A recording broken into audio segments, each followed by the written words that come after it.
Hello बच्चों, देखिए JEE main का बहुत ही इजी क्वेश्चन, मतलब वेरी इजी की लिस्ट में डालेंगे इसे। ये क्लास 11th का बच्चा इसे सॉल्व कर सकता है। और क्वेश्चन में कोफिशिएंट के बारे में बात कर रहा है। देखिए क्या कह रहा है, लेट कोफिशिएंट निकालने की बात नहीं कर रहा, कह रहा है कि let m and n be the coefficient of 7th and 13th term respectively in the expansion.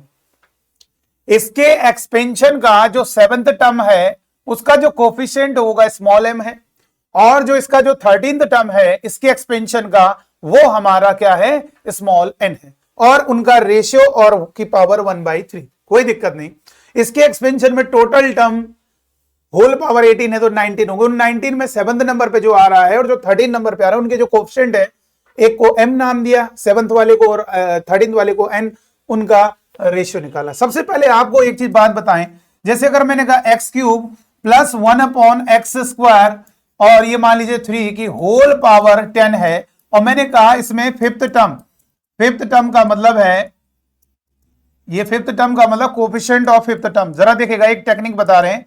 आप बच्चे क्या करते हो, पूरा फिफ्थ टर्म निकालते हो, एक्स की पावर इकट्ठा करते हो, फिर बाद में आपको एक टेक्निक बता रहे हैं।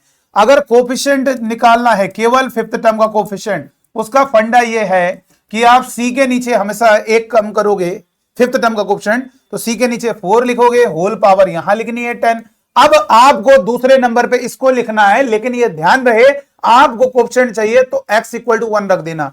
तो 2 लिख दिया, x इक्वल टू 1 रखेंगे 2 बन जाएगा, और इन दोनों को घटा देना, माइनस कर देना 6, और फिर थर्ड नंबर वाला विद साइन, ये प्लस में है तो यहां पे भी x इक्वल टू 1 पुट कर देना 1/3, और जितना c के नीचे लिखा उतनी पावर ये। क्योंकि बेटा देखो कोफिशिएंट का मतलब क्या है, अगर मैंने कहा यहां पर कोफिशिएंट क्या है तो आप एक प्रकार से पुट कर सकते हो x equal to 1, x equal to 1 करके जो बचेगा वही तो कोफिशिएंट है। तो सिंपल सी थ्योरी लगा दी। अब ये बताइए हमें इस क्वेश्चन को सॉल्व करना है, तो आइए देखिए, बिल्कुल हलवा क्वेश्चन है, क्लास 11th के बच्चा इसे सॉल्व कर सकता है, कोई इसमें दिक्कत वाली बात नहीं है। ठीक है, तो देखिए बेटा क्या करना है इसमें, सबसे पहले n/m, तो बताओ कैसे होगा n/m।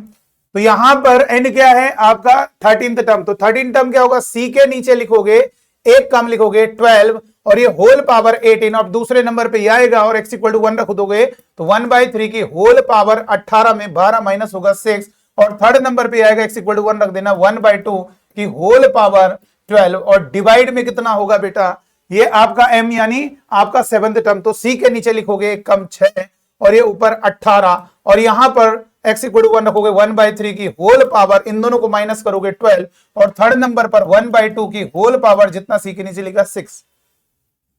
अब ये बताइए, आपको ये तो मालूम है ही कि भैया NCR आपका NC(n-r) के इक्वल होता है, यानी अगर मैंने कहा 10C 8 किसके इक्वल होगा, ये 10C और ये 2 के इक्वल होगा, यानी 10 में 8 गया 2, तो वैसे ये बता 18 में 6 माइनस हो गया, 18 में 12 गया 6, तो इसको हम 6 लिख सकते हैं बेटा। इसको हम क्या लिख सकते हैं, 18 माइनस जो है इसको हटा दीजिए जाए, और यहाँ पे 18 में 12 माइनस करोगे, इसे 6 लिख दो, और यहां से क्या होगा, ये आपस में कैंसिल हो जाएगा, और यहां से 1/3 की होल पावर 6 कटेगा तो इधर 6 बचेगा, और इधर ये पूरा कैंसिल तो इधर भी 6 बचेगा, तो ये पूरा उधर ऊपर गया। तो यहां से कहा जा सकता है, यहां से कह सकते हैं बेटा, यहां से कह सकते हैं आप कि n/m हमारा जो सर वो 1/3 पावर निकाल, हाँ कर लेंगे कोई दिक्कत नहीं है। ये आपका ऊपर गया 3 और ये 2 नीचे रहेगा, तो 3/2 की होल पावर 6 हो गया, और यहां पर पावर 1/3 की वैल्यू निकालनी है, तो ये 1/3 और ये कह सकते हैं 2, और ये 3/2 का स्क्वायर यानी 9/4, तो आपका ऑप्शन लास्ट वाला होगा। तो चलिए आज की वीडियो में इतना ही, थैंक यू।